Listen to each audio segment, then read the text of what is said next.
Hello guys, ayan guys, tinanggal na nga natin yung throttle body. Ayan guys, spray-sprayan ko lang dyan para malinis, matanggal-tanggal yung kanyang mga kulangot.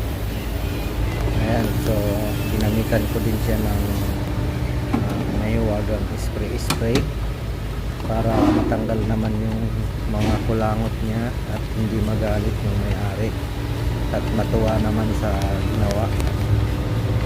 So pagkatapos namin palitan ng spark plug yung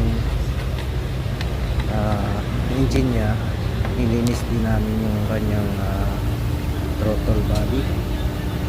So ayan na nga, gasolina lang yung pinanglilinis namin dito guys, kasi yun lang talaga yung available na panglinis. So ayan, kulang pa. So mamaya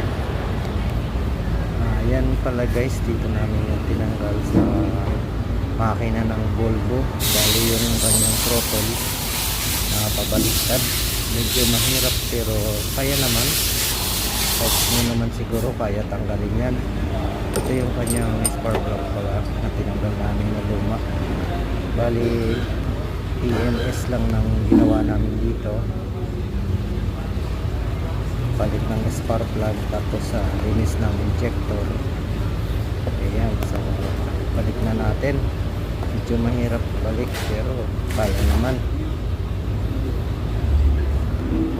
Ayan, masikip, tiyaga lang talaga. Tsaka yung tornilyo, kapay na lang para masulubot yung kanyang butas. Ayan. So ganun lang guys yung ginawa namin dyan, PMS ng Volvo. Okay, thank you for watching.